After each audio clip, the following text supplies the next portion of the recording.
Men in police custody after killing sons. ADB economic report released. And COVID patients recovering at care centre. This is National EMTV News with Helen Sayre. Good evening and thanks for joining us for Wednesday's news. A 29-year-old man is expected to be charged with 2 counts of willful murder of his 5- and 3-year-old sons.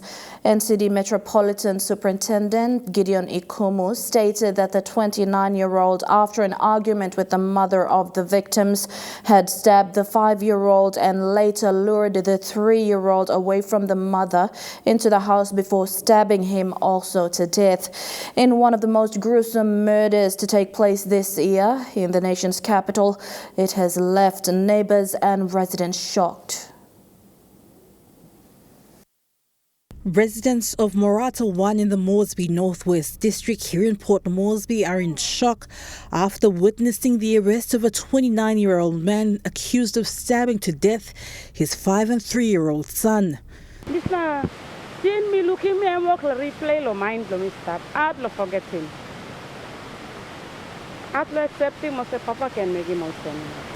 Police reports have stated that at around 5 p.m. yesterday afternoon, after an argument between the accused and the victim's mother, the 29-year-old stabbed his eldest son and later lured the 3-year-old away from the mother, who was on the phone. It is alleged that he then proceeded to stab the 3-year-old in the family home and later tried to commit suicide. Had some domestic arguments with the wife, and then the argument got heated up, took the knife and killed his 2 children. The neighbors stating they were under the impression that he was attempting suicide and restrained him outside his residence, only later realizing he had committed the unimaginable. Like, I'm stuck inside the room now. Took la picking and the fishing all inside. Like normal, me la thing of my parent na father so I'm concerned about picking na small inside like. But I mean, he brutally abused him and killed him all. The suspect was then transferred to Waigani Police Station. This morning, EMTV was allowed to film him in the holding cells.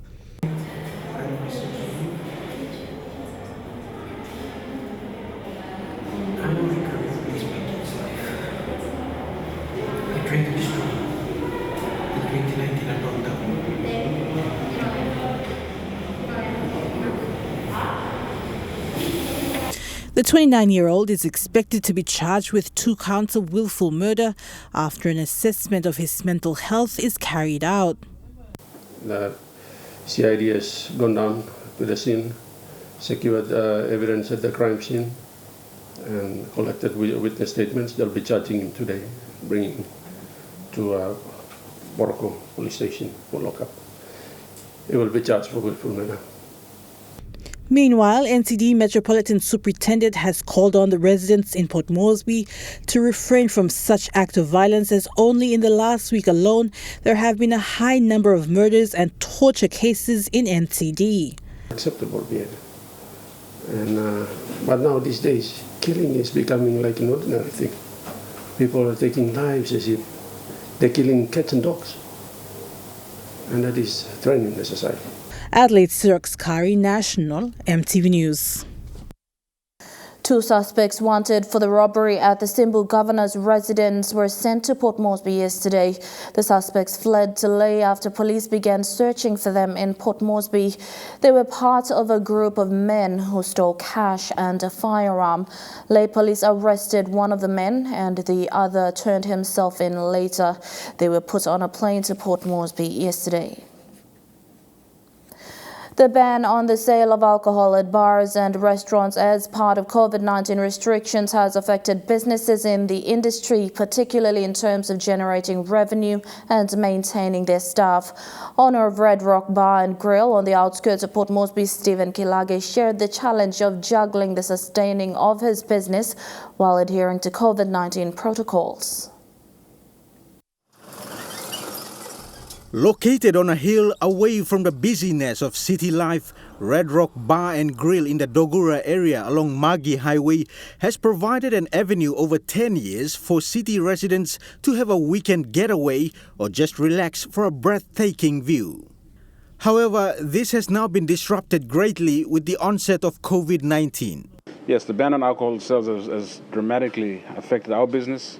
I cannot operate a bar without selling beer. No one wants to come here and not drink on the weekend. So that's the main drive for people to come out here to have a nice drink, enjoy the beautiful view, and relax slow afternoon, have a cold one, maybe watch the rugby league game. For a month now, Mr. Kilage's staff have been laid off and business operations have been halted.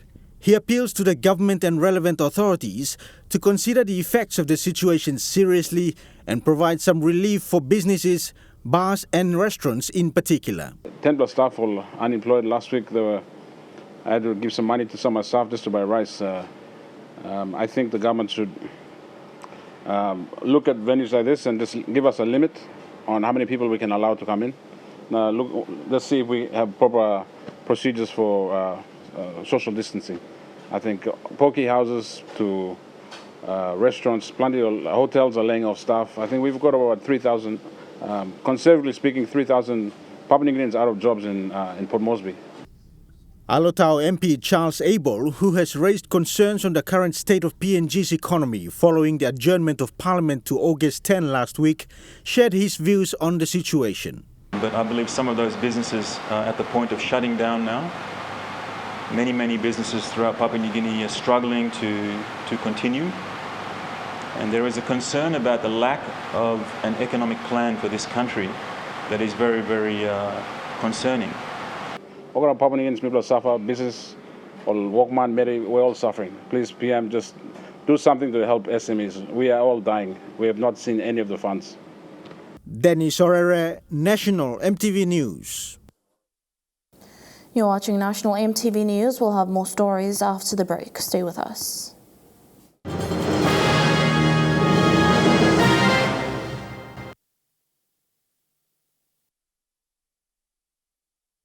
Welcome back. Pilot boat services in the country is set to reach new heights. Yesterday, PNG Ports commissioned its new fleet, MV Siabo. Chairman of PNG Ports, Kapas Wali, says this is to meet the growing demand from the resource sector and adapt to world pilot boat standards. The MV Siabo was blessed and commissioned yesterday. This vessel now joins the existing PNG Ports pilot boat fleet, of which most are aging.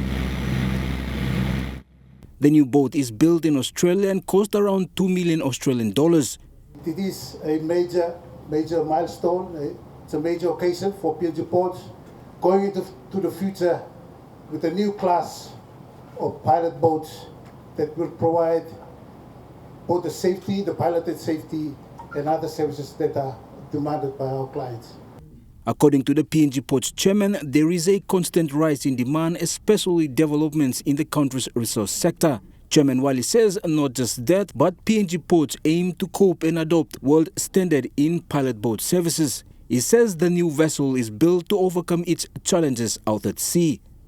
So these boats are also built to face the rigors of the weather and the seas that they operate in. State Enterprise Minister William Duma was also present during the occasion. He says though it's costly and expensive to build, PNG Ports has generated constant revenue for the country. Minister Duma says this investment by PNG Ports will reap its benefits in the near future. 81 million reflects the downturn in the economy, the general economy, and the effects of COVID-19, but still, notwithstanding those challenges, Ports Corporation has been able to rise to the challenge, adjust itself, and still remain relevant and very profitable compared to the other SOEs. Jagla Power Jr., National EMTV News. Civil Aviation Minister Seki Agisa and National Airports Corporation officers and CADI project manager visited New Ireland recently.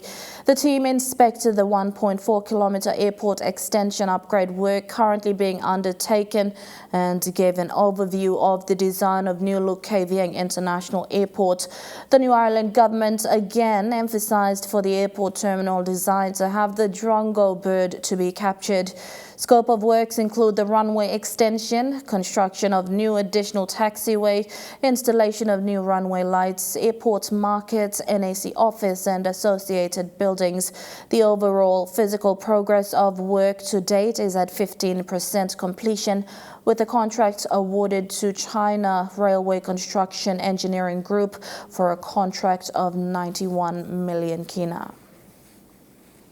The Central Provincial Health Authority has partnered with St. John Ambulance to boost emergency healthcare services in the province. The partnership will see St. John donating 2 four-wheel drive ambulances to the Berena Health Centre and Kwikila Health Centre. This helps to address transport difficulties faced by health facilities. It takes up to 8 hours for an ambulance to reach a patient in Berena. Through this partnership, they can now do that in 4 hours.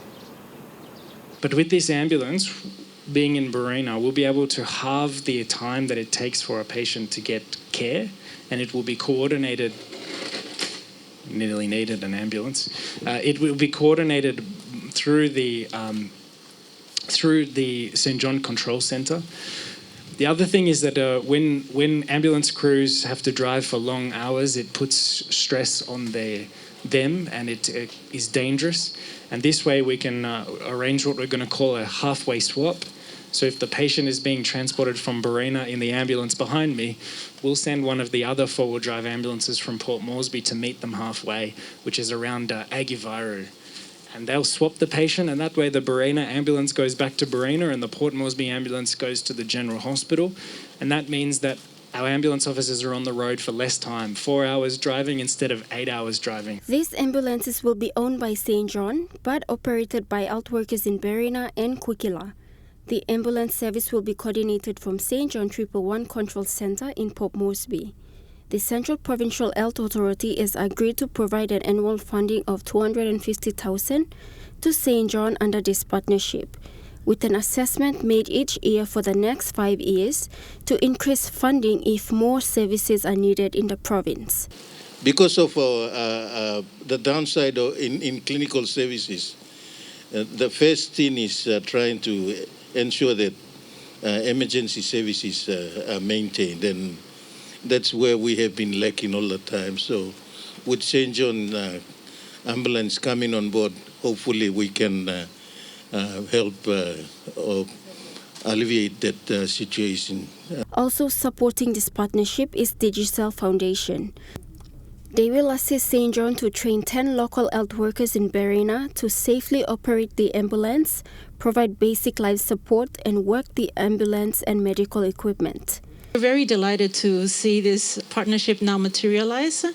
St. John's are doing absolutely fabulous work on the front lines across the country through their ambulance services. They're keeping mothers alive, plus ensuring people that are, at risk of things like snake bites are getting to health facilities. And we understand the importance of that. That's why we're delighted to partner with them. Yana Zoriri, National EMTV News. The Nightingale COVID hospital wing at Tarama Indoor Stadium has seen a 100% recovery rate of COVID-19 patients admitted there. To date, 120 COVID-19 patients with mild to moderate symptoms were admitted to the centre.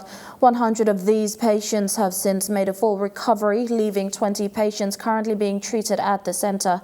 The centre is operated in partnership between NCD Health Authority, Port Moresby General Hospital and St. John Ambulance. Is operated with Port Moresby General Hospital and the NCD Health Authority. So we have doctors, nurses and support staff from POMGen, from NCD Health Authority and also from St. John that are working collaboratively in this centre to give patients care. At the moment, the priority for us is taking patients to allow Port Moresby General Hospital to focus on the seriously ill people with COVID-19. Sometimes we have patients here that deteriorate. The process for us in that case is that we are transferring them. If they deteriorate to to a level that is unstable, they'll be transferred to the general hospital where they'll be in the high dependency unit or the intensive care unit. An eviction to be carried out on portion 695 in Port Moresby was stopped by a court order. City authorities attended to the situation to address the residents there. That portion of the land has been in court for over 9 years and is said to have been purchased by a foreign company. According to NCD Metropolitan Superintendent Gideon Ikumu, Portion 695 has been battled over in court for 10 years, giving the victory to the developer. The court gave 120 days, which last yesterday, thus giving effect for police to execute the eviction. After 10 years, court granted order loan, give a favorable company. That's how this court order come about. If you look at member notice to come, concern eviction law people.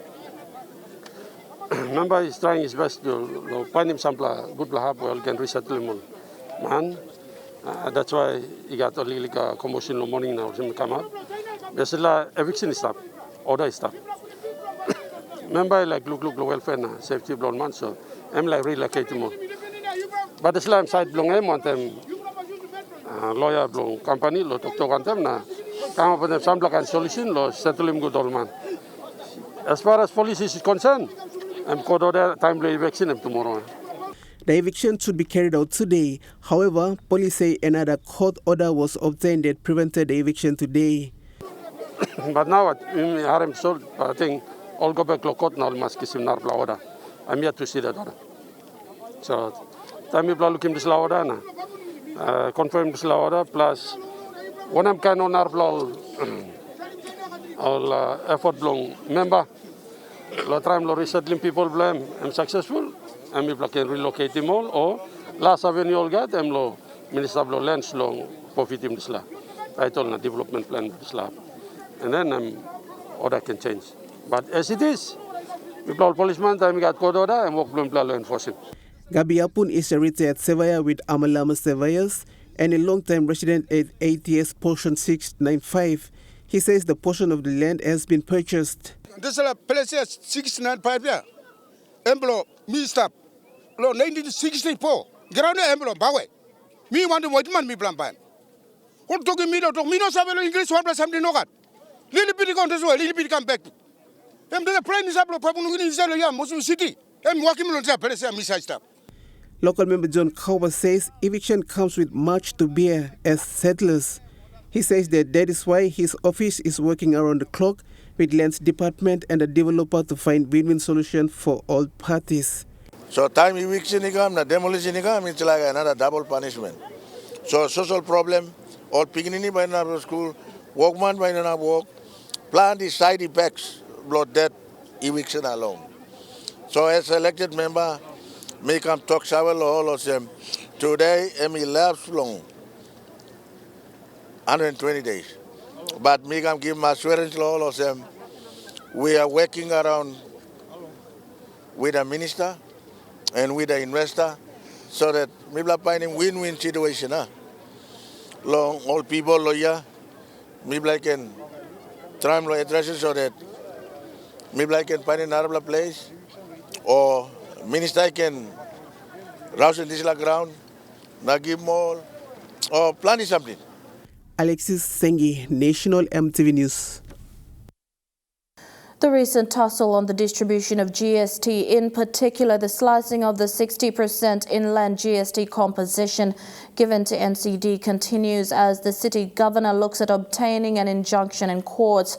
Governor Pakop slammed the move, saying it is legally and ethically wrong. So read it. It says for itself. There are a number of pertinent points in that case that I want to make very clear at this point. First, it says that the Supreme Court found that NCDC has not breached, I want to emphasize again, breached its legal obligation under the Act, under the Inter-Government Relationship Act, also the NCDC Act. It found that we have not breached the law because we have been remitting funds to Central Province. to the central provincial government. We have not failed them. And now looking at the NASFund market report, the kina closed unchanged at 0.2850 US dollars in the interbank markets. At Bank South Pacific, your kina was buying 0.2775 US dollars, 0.3524 Australian dollars, 0.2212 euro and 29.54 Japanese yen. Looking at commodity prices at New York close, gold is trading lower, coffee and copper closed lower, and cocoa closed higher. Palm oil closed higher, crude oil is trading higher, and copper closed higher. And on the stock market, the Dow Jones closed higher, the ASX 200 is trading higher, and the All Ordinaries is trading higher. You're watching National EMTV News. When we come back, we'll take a look at stories making headlines overseas.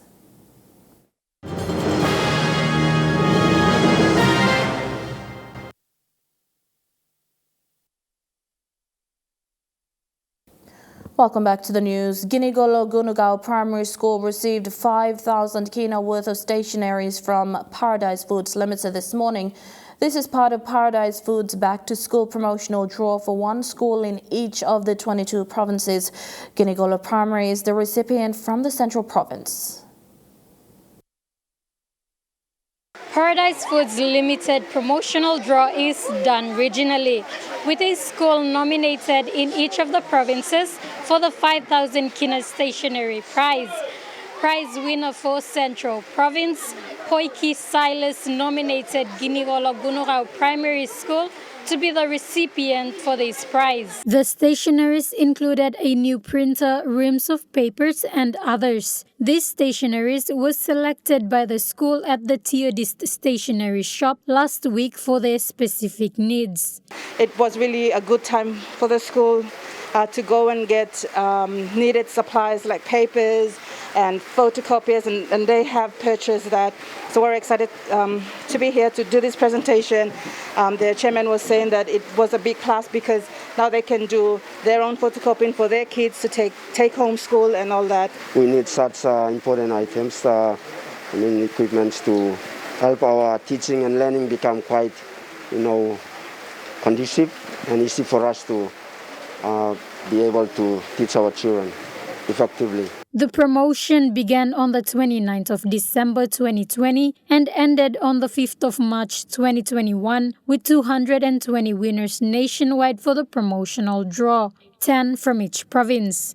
The first winner from the 10 selected in each province gets to nominate a school. Ginigolo Primary School headmaster Robert Siperao acknowledged Poiki Silas, the first winner for Central Province, for the school nomination. Mams Blumi Blorigo, so promotion me winning, so Miss Salim come again, please. I want to say thank you to the men who voted this school. For the Southern Region, Koala Demonstration Primary School was nominated as the winner for NCD, Ginigolo Gunugao Primary School for Central Province, and a draw for golf will be conducted next week. Gertrude Gabin, National EMTV News. 1 million kina has been presented for Chuave students under the Chuave District Services Improvement Program funds. Chuave MP Wera Mori says this allocation is for both students studying in the country and abroad. Cadet journalist Alexis Sengi reports. Mr. Mori says at the district have other sources of income that they can do many things at the same time, like funding education and district projects. This is different from his Chuave district because of the geographical settings. Since the geographical landscape is rocky and mountainous, Mr. Mori says that district needs to invest more on human capital. The fact that Chuave being a district of the Chimbu province, of which one of the Chimbu, as you know, does not fare well in terms of natural resources, and that our focus has been on human resources. And it is always our objective and our primary target as a province to be able to be the human capital of Papua New Guinea. It is what sacrifice the district makes in terms of human development. He says that is why his district stands prepared to do worthwhile sacrifices, like cutting some DSIP funds to fund education to boost human resource in the district and the province. We just basically depend on DSIP. And you know that we just have to make the sacrifice for us to develop our human resource. Mori says the district has dispersed a total of 1 million kina for 329 Chuave tertiary students, of which 9 study abroad. And that I am pleased to announce that we have completed disbursement of monies for fees for all Chuave students that are studying in our tertiary institutions. Alexis Sengi, National EMTV News. Turning overseas to India, more than 3,000 deaths and more than 360,000 new cases of COVID-19 were reported in just the last 24 hours. The official toll has now passed 200,000, but the real figure is believed to be far higher. These fires are burning non-stop, yet crematoriums can't keep up. So many people are dying and brought here. Every day, at least 250 to 300 bodies are brought here. We see it. Hindu cremations are usually a day after death. In the chaos of this crisis, that's too quick to test for COVID. 50% of deaths are not registered by the government as COVID-19. Our NGO brings bodies to be cremated directly from homes of victims. The government only counts related deaths of victims who die in a hospital. It's also believed health officials are being told to attribute deaths to pre-existing conditions to help the government save face. Just tell me, how many have you registered today? How many deaths? 20 today. But that's not even half of what was seen here in just 1 hour. Delhi government says that 380 people are dying every day from corona, but it's actually around 1,000, more than 1,000. One Indian virus expert fears 500 million Indians have been infected, nearly 30 times the reported figure, 1 in 3 people. The situation is critical right now. This pandemic is the worst we have ever seen till now. And these 2 weeks are going to be a hell for us. So many people are dying because they are unable to get the most basic services. Anger is growing. After a patient passed away, the attendants attacked doctors, nurses. There are thousands in India that call New Zealand home. The total travel ban is being lifted at midnight, but new travel restrictions exclude those who aren't citizens. I know families who've lived here 10 or more years. So somebody who's given a country a whole decade of their life, by not allowing them back, we are effectively rendering them stateless.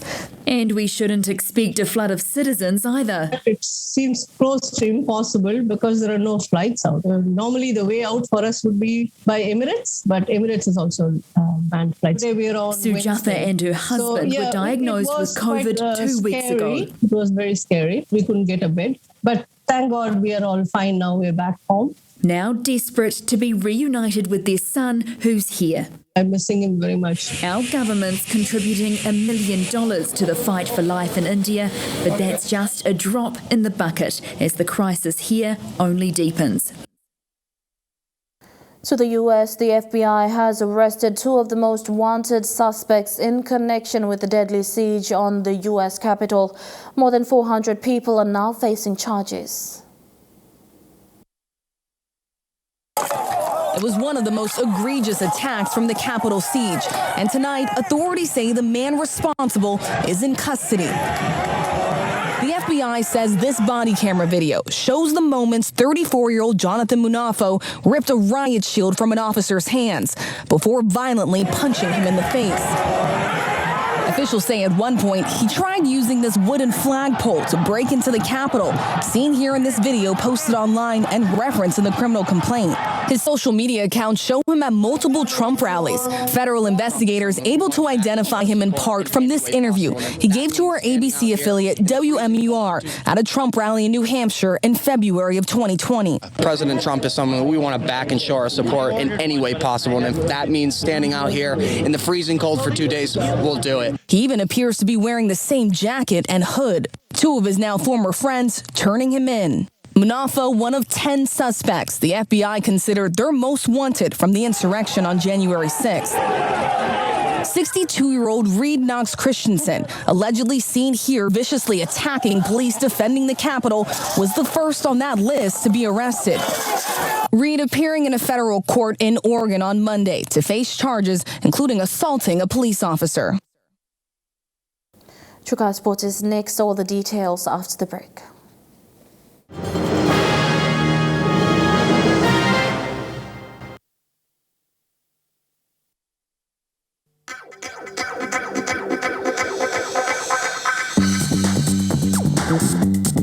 Chukai Sports.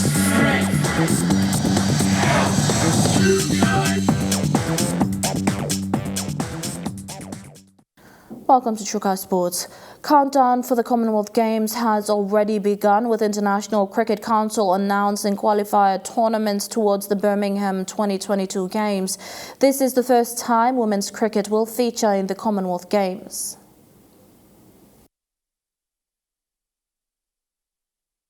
The International Cricket Council and the Commonwealth Games Federation made the announcement on Monday as women's cricket features in the Games for the first time in 22 editions. Cricket is the first discipline to announce qualifying teams for the Birmingham 2022 Commonwealth Games, as the sport makes a landmark re-entry to the prestigious multi-sport event scheduled from 28 July to 8 of August next year. Australia, India, New Zealand, Pakistan, South Africa and a country from the West Indies join England in qualifying for Birmingham 22 qualifier to determine final participant. They have secured qualification as a result of their standings in the MRF tier ICC Women's T20 team rankings on 1st of April 2021. The Birmingham 2022 Commonwealth Games will see 4,500 athletes from 72 nations and territories compete across 11 spectacular days of sport. Birmingham 22 will be the first major multi-sport event in history to award more medals to women than men. ICC Acting CEO Jeff Alardis expressed excitement to be part of the Birmingham 22 for the purposes of the development of women's cricket globally. Commonwealth Games Federation President Dame Louise Martin noted the debut of women's T20 cricket will be a historic moment for Commonwealth sport and a wonderful showcase for women's sport across the world. Kilawani, Chukai Sports. The resurrection of professional boxing in recent years has seen the rise of prominent amateur boxers into the professional realm. It was a good hit out on Sunday with a total of 8 undercard bouts to the main event, and there are plans by the PNG Boxing Council to have boxers trained in Asia and Australia to get more exposure against seasoned boxers. After a long wait for COVID-19 restrictions to be eased, the packed Sir John Guy Stadium were fed a feast of boxing action. The undercard bouts featured up-and-coming PNG professional boxers proved a crowd pleaser, with some solid boxing by amateur graduates fighting for the Oceania Fight Promotions. Ben Micah, who is the president of the newly established PNG Boxing Council, was impressed with the standard of boxing. We have, gold medalists in the amateur division who are just now graduating. Like you saw some of them, fought tonight, graduating into professional boxing. These are the ones who will take professional boxing to the next level. Featured undercard bouts like Deklam and Oaike got the crowd rowdy. The international undercard bout proving Andrew Aisanga a handful for his Philippine opponent, Mark Sales, in a dominant win. Ben Micah says for boxing to truly be competitive, better coaching and more international bouts is the answer, with a plan for some of the standout boxers to have a shot at training and fighting outside of Papua New Guinea. Well, nearly all of them are good fighters. They just need to train under experienced coaches and trainers. We are planning to put people like Andrew and Raka and Tomboga in the Philippines and in Australia, so that they can train under experienced trainers and coaches and have more exposure to fights with experienced boxers from the Philippines and Australia, so that it can develop there. Fidelis Sukina, Trukai Sports. And that story wraps up Trukai Sports, the weather report for the next 24 hours after these messages. Stay tuned. Trukai Sports.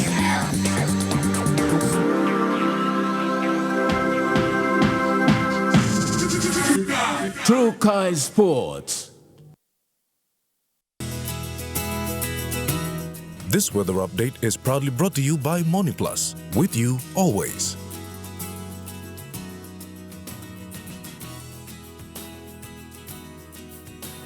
A look at the weather forecast for tonight and tomorrow in the southern region. Cloudy periods with a shower or two right across the region in Port Moresby, Daru, Kerema, Alotau and Popondetta. In the Momase region, cloudy with a few showers in Lae and Medang, mostly fine weather in Wewak and Vanimo.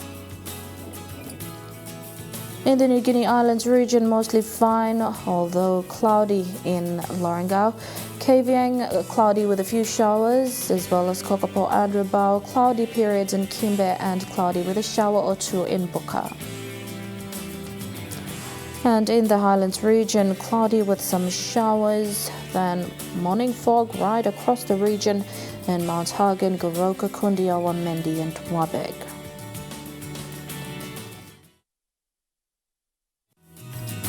The weather update was proudly brought to you by MoniPlus, with you always. And before we go, in forecasting the Pacific economy to return to positive growth in 2021, the Asian Development Bank released its latest report today, forecasting Papua New Guinea's economy to grow by a moderate 2.5% this year.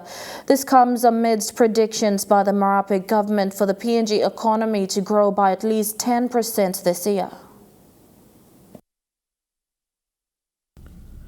Despite positive economic growth forecast for the Pacific region this year, the region's outlook remains subject to significant risks, and there is considerable variability across 14 Pacific developing member countries.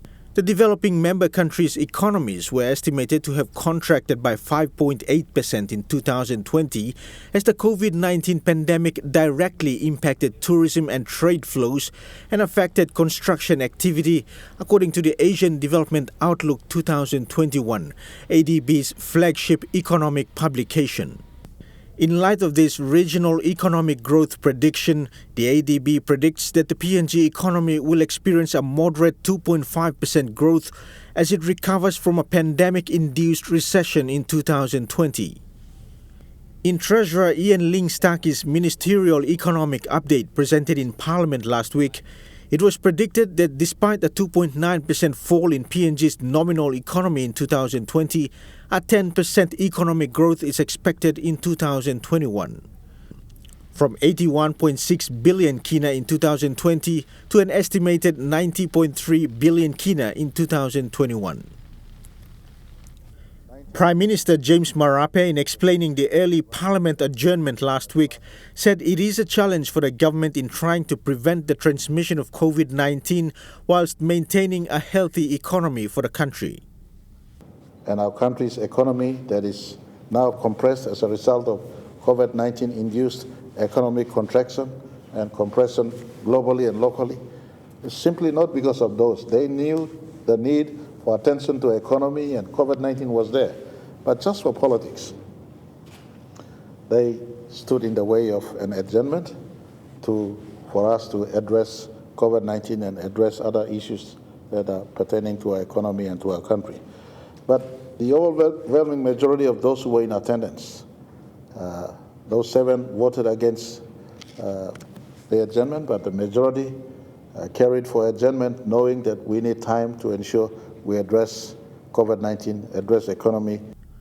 Opposition leader Belden Nama, former Prime Minister Peter O'Neill and former Treasurer Charles Abel have criticized the government's predictions, attributing the Moody's credit rating of PNG's economy for 2021, which is for the country's economy to experience negative growth. We understand that the Moody's International Rating Agency has also recently downgraded the economic outlook for Papua New Guinea from stable to negative.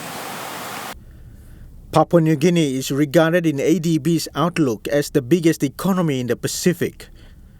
Despite positive growth predicted for the nation this year, a recent surge in COVID-19 cases threatens prospects for economic recovery.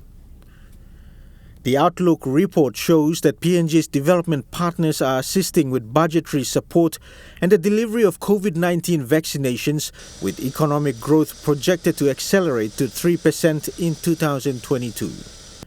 Dennis Orere, National EMTV News. And that's been EMTV News, Sports and Weather for Wednesday, 28th of April 2021.